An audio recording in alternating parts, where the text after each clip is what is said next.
महात्मा फुले योजनेचा फज्जा, गरिबांच्या नशिबी मरण यातना, डॉक्टरांची मुजोरी आणि प्रशासनाचं दुर्लक्ष. सरकारने महात्मा ज्योतिराव फुले जन आरोग्य योजना सुरू केली ती गरिबांना आधार देण्यासाठी. परंतु आज हीच योजना सामान्य नागरिकांसाठी मनस्तापाचं कारण ठरत आहे.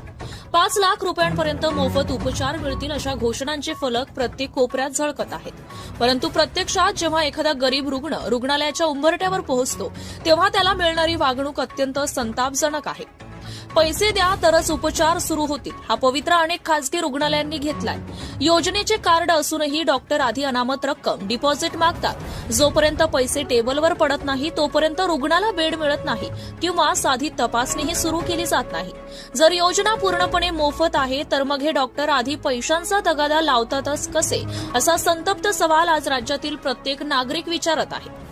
या व्यवस्थेत सर्वात जास्त गोंधळ हा औषधांच्या बाबतीत पाहायला मिळतोय. ऑपरेशनचे पैसे योजनेतून मिळतात, मग बाहेरून औषधे आणण्यासाठी नातेवाईकांना हजारो रुपयांच्या चिठ्ठ्या का दिल्या जातात? हे औषध योजनेत समाविष्ट नाही हे ठरवणारे डॉक्टर कोण? सरकारी नियमावलीला केराची टोपली दाखवून स्वतःचे खिसे भरणारं हे रॅकेट कुणाच्या आशीर्वादानं चालतंय? सर्वात महत्वाचा प्रश्न हा की मदतीसाठी नेमलेले आरोग्य मित्र नक्की कुणाचं काम करतात? अनेक ठिकाणी हे आरोग्य मित्र रुग्णांना मदत करण्याऐवजी रुग्णालयाचे एजंट म्हणून वागताना दिसतात.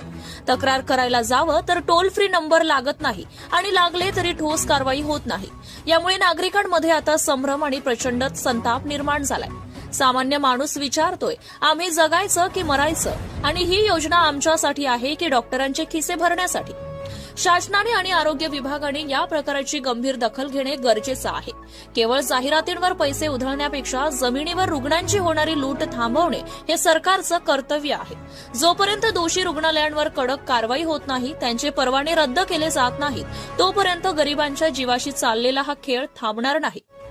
वेद न्यूज या अन्यायाविरोधात जनतेचा आवाज बुलंद करीत राहील.